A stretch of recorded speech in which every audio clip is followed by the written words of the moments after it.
Bonjour à tous, c'est Axos The Gloomy Mask.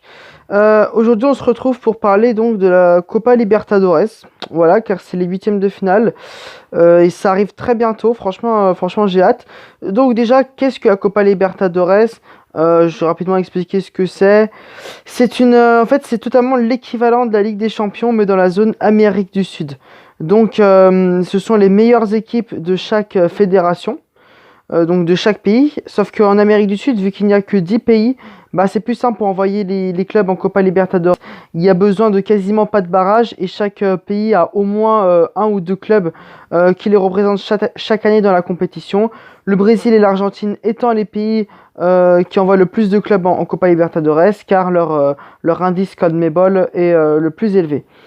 Donc c'est exactement le même format que la Ligue des Champions, mais absolument le même. Une phase de groupe, 8 groupes de 4 clubs chacun.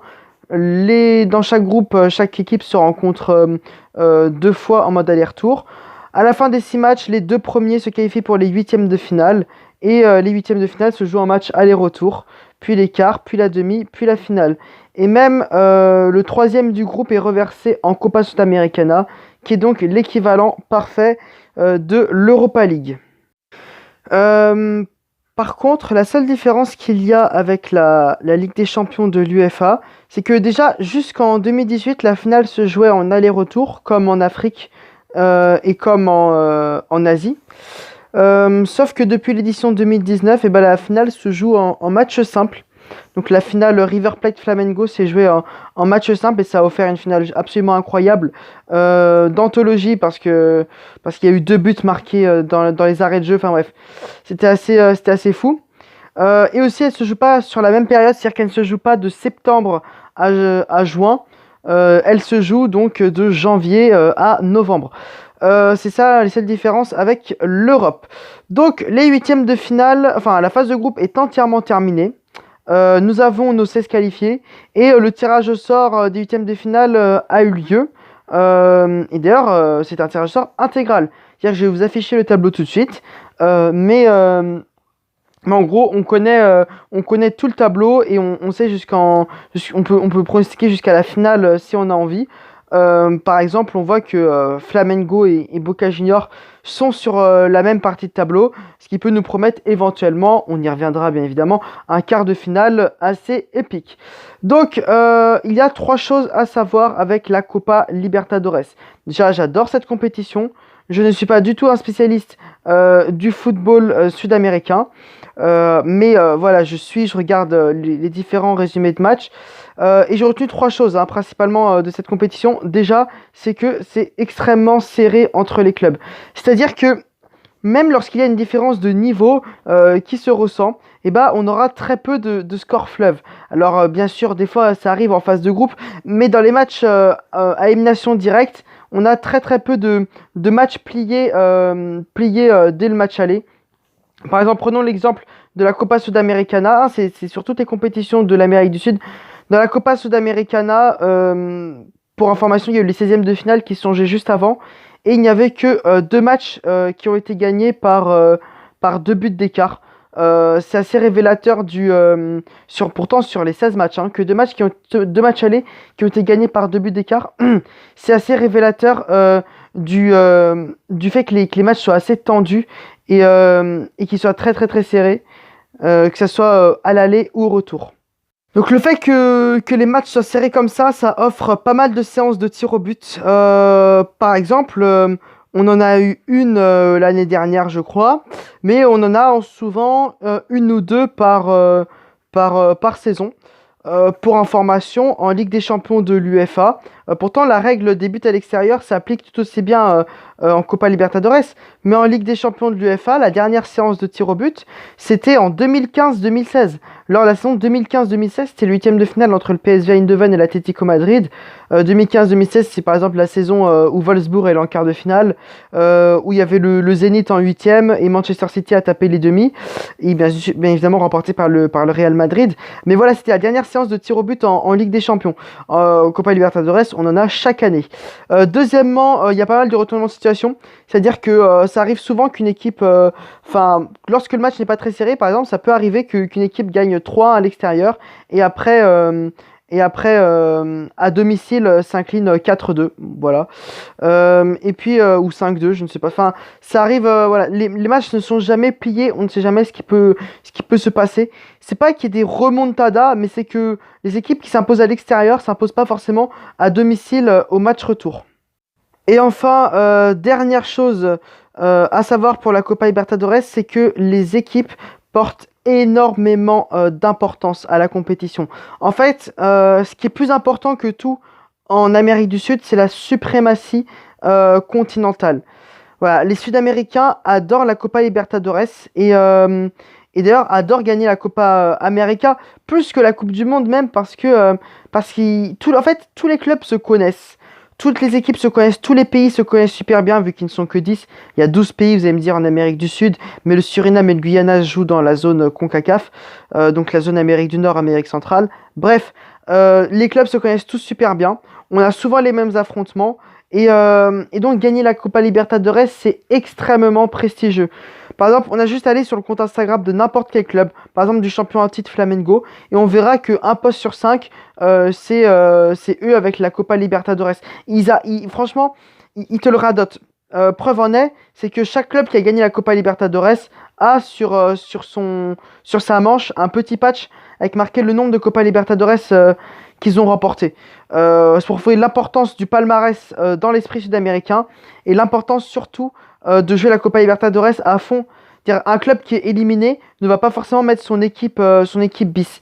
Une victoire en Copa Libertadores, quelle qu'elle soit, quel que soit le contexte, est extrêmement prestigieuse. Tous les Sud-Américains sont complètement fous de cette compétition. Donc ça, c'est un paramètre à prendre en compte. C'est-à-dire que les joueurs vont toujours la jouer à fond. Là où, par exemple, les joueurs du Barça, s'ils sont par exemple qualifiés dès la 5e journée, la J6 face à Ferencváros, imaginons, ils ne vont pas la jouer à fond. Souvent, il y aura l'équipe B qui sera mise et ça permet par exemple à Ferencváros de gagner le match. Ce ne sera pas du tout le cas en Copa Libertadores. Donc, parlons du premier huitième de finale qui oppose l'Internacional Puerto Alegre à Boca Juniors. Donc, bien évidemment, je n'ai pas précisé, mais c'est un premier de groupe contre un deuxième de groupe. Alors, déjà, c'est un bel affrontement, je trouve. Deux anciens vainqueurs de la Copa Libertadores. L'Internacional l'a gagné en 2006 et en 2010. Et Boca Juniors l'a remporté, lui, 6 fois dans son histoire.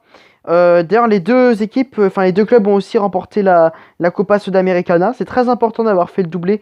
Ça affirme encore plus la suprématie, comme je l'ai rappelé, sur le continent sud-américain. Alors, fait le doublé Copa Sudamericana, Copa Libertadores, c'est juste parfait. C'est le cas des deux clubs. Donc, ça va être un club historique qui va sauter. Néanmoins, je l'ai dit, il y a souvent des retournements de situation en Copa Libertadores, mais pas tant que ça de surprise. Surtout en huitième de finale. Et en fait, par contre, là, j'en vois une entre l'Internacional et Boca Juniors, parce que Boca Juniors a eu une phase de groupe, on va pas se mentir, assez tranquille. Voilà, ils sont terminés premiers du groupe assez facilement. Surtout que je rappelle qu'il y a Carlos Tevez qui joue là-bas, l'ancien joueur de Manchester City ou encore de la Juventus. Mais ils n'avaient pas un groupe relevé du tout. Il y avait le FC Caracas, le Club Libertad et l'Independiente Medellín, je crois. Alors que l'AS Internacional a certes perdu des matchs dans sa phase de groupe, hein, ils ont fait que 8 points. Mais c'était un groupe beaucoup plus relevé avec l'América de Cali, l'Universidad Católica et aussi Grêmio qui est terminé premier du groupe et Grêmio qui est très très très chaud cette année. En plus, ils ont perdu que 1-0 face à Grêmio. Ils ont même fait match nul là-bas. Alors qu'on sait très bien que ce sont les deux clubs de Puerto Alegre. Et donc c'est pour ça que pour cette double confrontation, je vois la surprise. Et je vois le Sporting Club d'Internacional Puerto Alegre éliminer Boca Juniors dès les huitièmes de finale. Je vois un affrontement bien évidemment serré, ça peut même aller jusqu'au tir au but. Mais je sais pas, je les sens, l'AS Internacional, en plus ils sont deuxième de leur championnat, juste derrière l'Atlético Mineiro. Donc s'il y a une surprise, je la verrai dans ce match-là. Et ça serait assez cool pour ce club qui dépasse rarement les huitièmes de finale ces dernières années. Deuxième affrontement et pas des moindres, pour moi c'est le plus gros choc de ces huitièmes de finale. j'ai hâte, je vous promets. C'est entre Flamengo, le champion en titre, et le Racing Club Avellaneda. Les deux clubs ont aussi remporté la Copa Libertadores. La particularité du Racing Club, c'est que eux, ils l'ont gagné il y a très très très longtemps, mais ils l'ont gagné quand même. Ils ont leur petit patch sur leur manche. En fait, Flamengo, il faut savoir que l'année dernière, ils ont fait une année incroyable. Champion du Brésil, champion de la Copa Libertadores pour la deuxième fois de leur histoire, et surtout un parcours assez fou dans la compétition. À mon avis, les supporters de Fluminense, le club ennemi, ont dû chialer. Par contre, en face, on a l'équipe du Racing qui est la belle surprise de cette saison. Leur championnat, il est un peu bizarre, donc on ne peut pas trop juger là-dessus, mais la Superliga argentine est en plusieurs phases. Mais en tout cas, la phase de groupe a été superbement bien gérée. Ils ont fait 15 points. Ils ont terminé deuxième derrière le Nacional Montevideo qu'ils ont battu là-bas en Uruguay. Franchement, très belle surprise.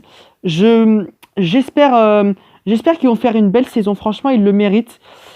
C'est bien que des clubs comme ça, historiques, reviennent un peu au premier plan. Ils sont qualifiés dès la 4e journée, tranquille. C'était plié au niveau du groupe. Contrairement à Flamengo, et oui, car les champions en titre ont tremblé, surtout face à l'Independiente del Valle, où ils se sont pris un 5-0, une belle manita, juste à la reprise, parce que oui, la Copa Libertadores a du coup été coupée cette année à cause du confinement. Bon, après, ils se sont rattrapés, ils se sont vengés, ils ont gagné le match retour 4-0 en phase de groupe, mais ils ont quand même pris un gros score, ce qui prouve que cette équipe a des faiblesses.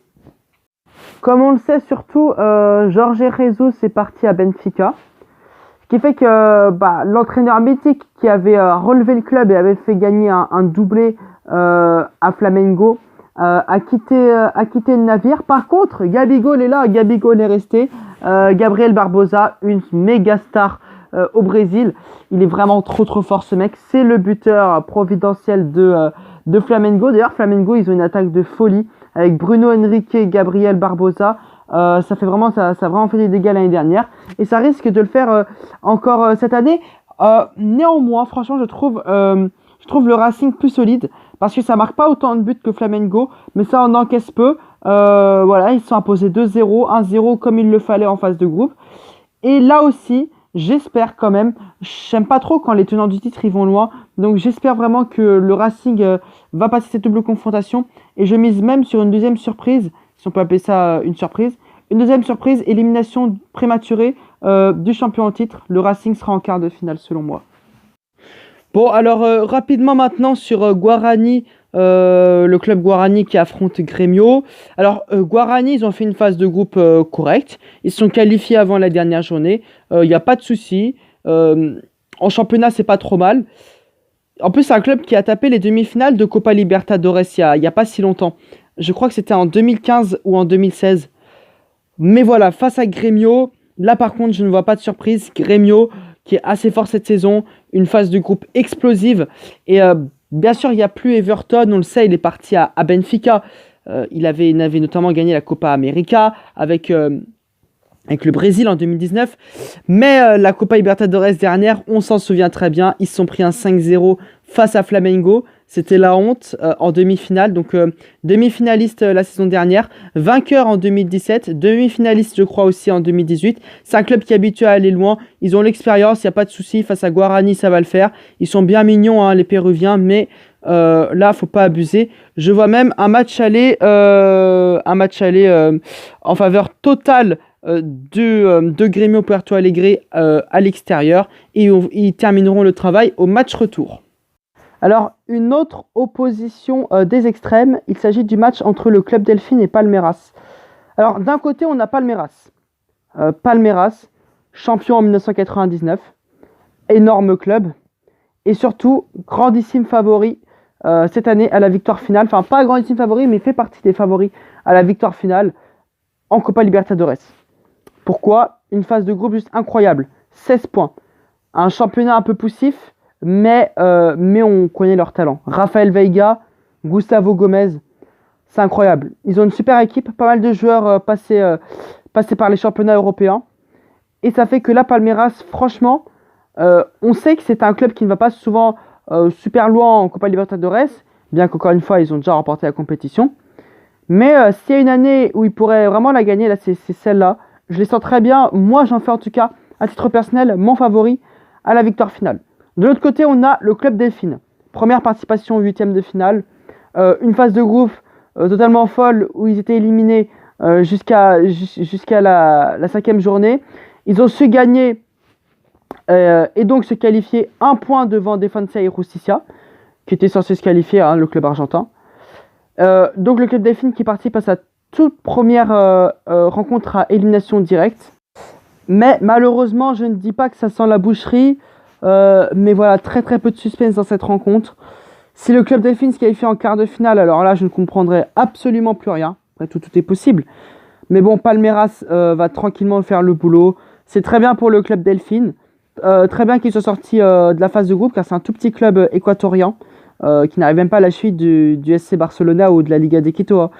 C'est un club promu en première division depuis pas si longtemps. Donc une qualification en quart de finale pour Palmeiras. Ils voudront même peut-être faire passer un message fort pour prouver qu'ils sont à peu près les boss de cette partie de tableau. Ensuite, nous avons le match qui oppose la Liga de Quito à Santos. Alors là aussi, c'est un match intéressant. Niveau football, on sera servi. Ce sont deux équipes qui jouent très très bien. Après, selon moi, aucune des deux ne joue réellement le titre. Alors Santos est pas trop mal cette saison. Ils ont même fait une super phase de groupe en étant invaincus avec 16 points. Ils sont assez solides, ils ont été assez solides jusqu'à présent en Copa Libertadores. Mais en championnat, franchement, ils sont un peu... ils sont un peu poussifs, quoi. Je veux dire, même en championnat régional, ils sont pas premiers. Donc, en fait, ils ont un super buteur qui s'appelle Marinho, qui a mis 12 buts déjà cette saison en championnat et qui a offert aussi 4 passes décisives. Donc lui, c'est sûrement le joueur clé de cette équipe de Santos. Santos, qui est d'ailleurs un club qui a remporté 3 fois la Copa Libertadores, un peu comme l'Inter Milan. Ils l'ont gagné 2 fois dans les années 60 et une fois dans les années 2010, à savoir en 2011 avec Neymar.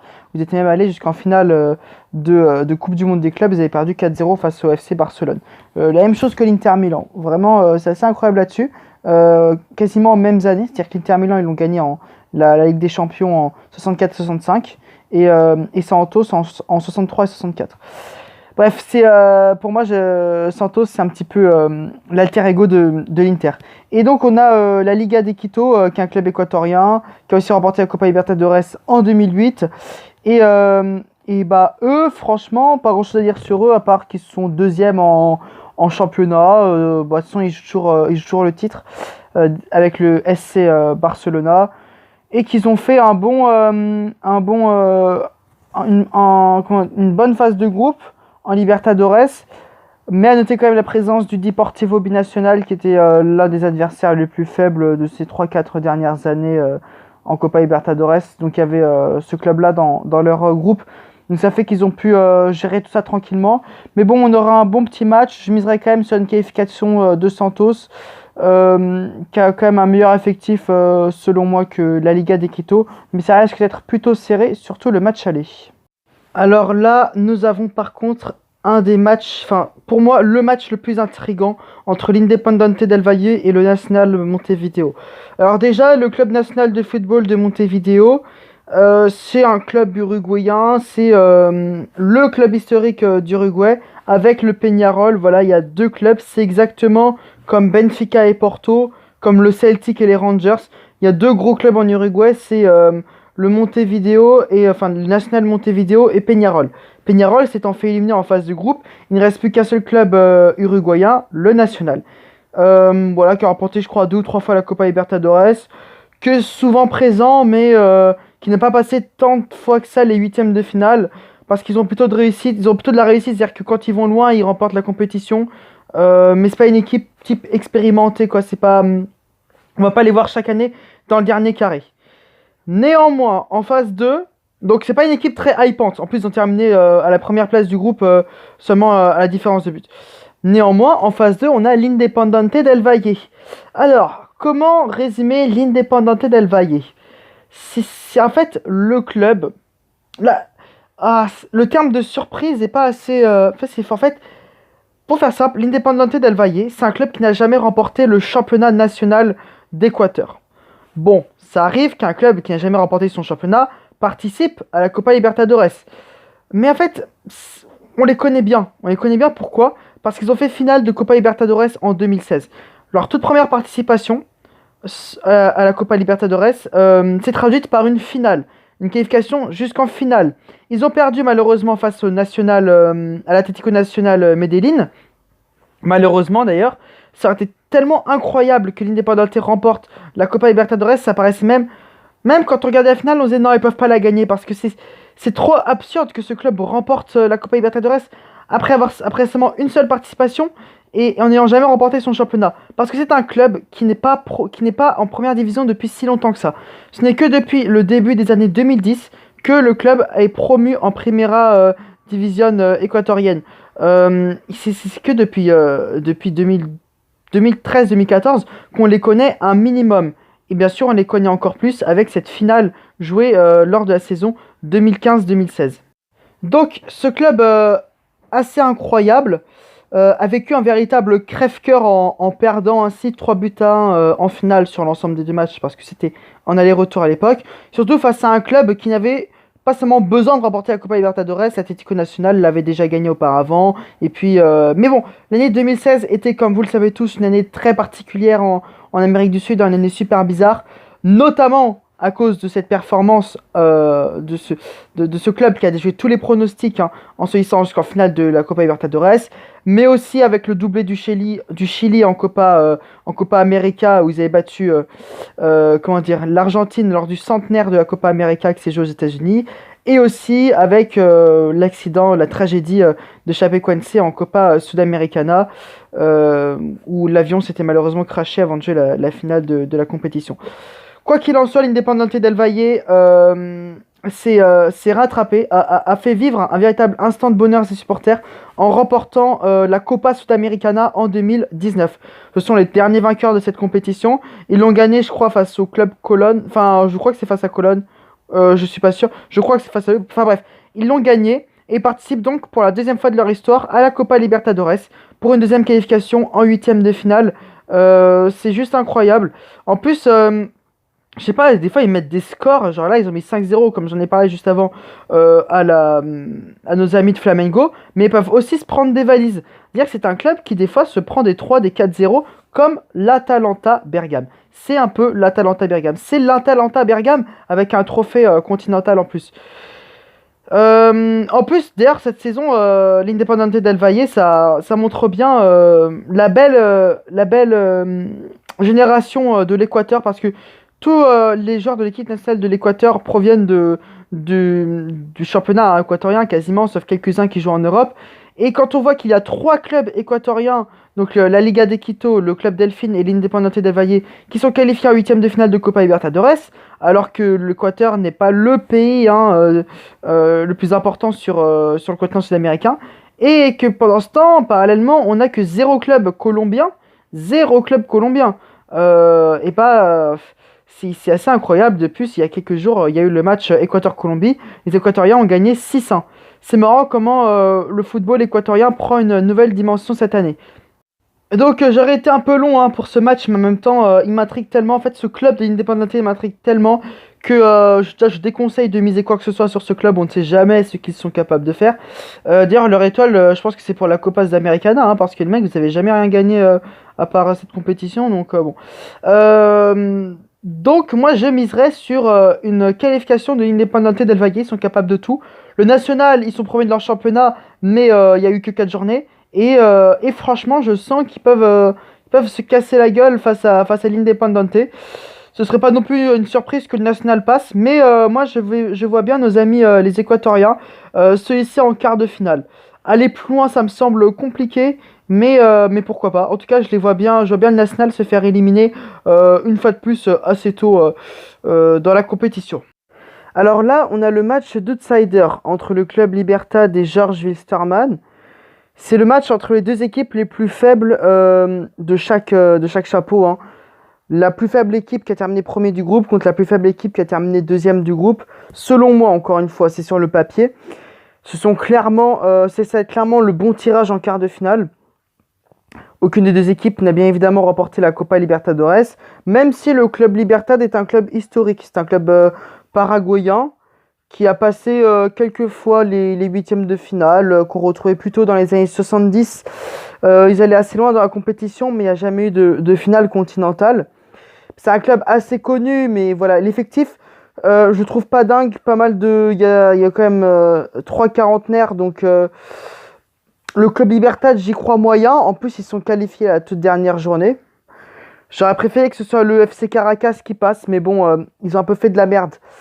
Et c'est le club Libertad qui s'est qualifié pour les huitièmes de finale. Face à eux, on a le fameux Jorge Wilstermann. Alors, Jorge Wilstermann, pour moi, on pourrait lui attribuer le titre de pire club de la décennie. Pourquoi? Parce qu'en fait, Jorge Wilstermann, c'est un club colombien. Non, pardon, bolivien, désolé, c'est un club bolivien. Voilà, son nom, c'est en référence à un aviateur et tout, enfin bref. Sauf qu'en Bolivie, on a 3 clubs. On a The Strongest, Bolivar et Jorge Wilstermann qui se partagent le championnat et qui se disputent les premières places. Sauf que Jorge Wilstermann ne gagne pas très souvent que ça, pas si souvent que ça le championnat. Il a même été relégué en début de décennie. Lors de son retour au premier plan sur la scène nationale, il s'est qualifié pour la Copa Libertadores 2016-2017. Ça faisait très longtemps que nos amis n'étaient pas retournés dans la compétition. Et ils ont vraiment marqué cette Copa Libertadores. Pourquoi? Tout simplement parce qu'ils sortent des poules de façon assez surprenante. Une petite surprise. Ils tombent face à l'Atlético Mineiro et ils les éliminent 1-0 sur l'ensemble des 2 matchs. Super, Jorge Wilstermann est en quart de finale. Ça leur était déjà arrivé, mais c'était dans les années 60. Donc Jorge Wilstermann en quart de finale ont été tous étonnés. Et là, grosse, immense surprise. Donc ils tombent face à River Plate et ils battent River Plate 3-0. Ils battent River Plate 3-0. River Plate qui avait remporté l'édition 2015, seulement 2 saisons auparavant. River Plate qui est annoncé comme un des grands favoris de la compétition. Donc ils abordent le match retour avec une certaine avance. 3 buts d'écart. Que peut-il arriver à Jorge Wilstermann? Ne vont-ils pas subir une remontada quand même? Enfin, Jorge Wilstermann, je sais pas, ce 3-0 là a vraiment choqué tout le monde. Et ben match retour, Jorge Wilstermann a perdu 8-0. Voilà, 8-0 face à River Plate. Et les mecs se sont pris un 8-0 en quart de finale. Déjà, un 8-0, se prendre un 8-0 en Copa Libertadores, c'est honteux. Mais en quart de finale, au match retour, après avoir gagné le match aller 3-0, non, c'est pas acceptable.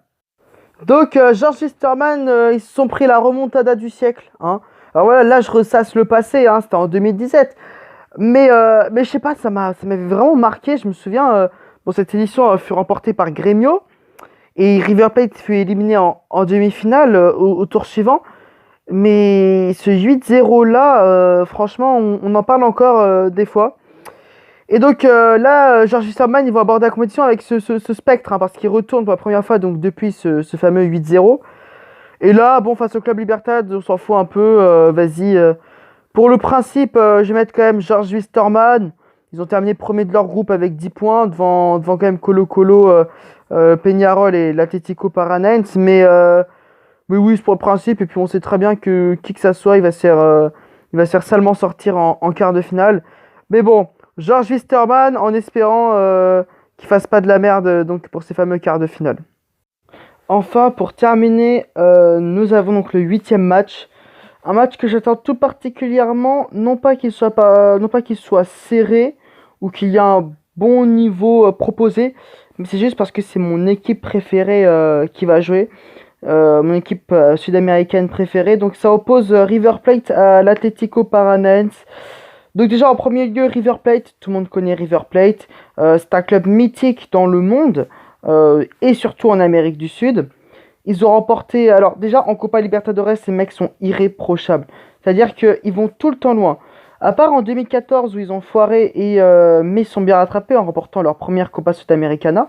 En 2015, ils gagnent la Copa Libertadores. En 2016, ils font demi. En 2017, on vient d'en parler, ils font demi-finale.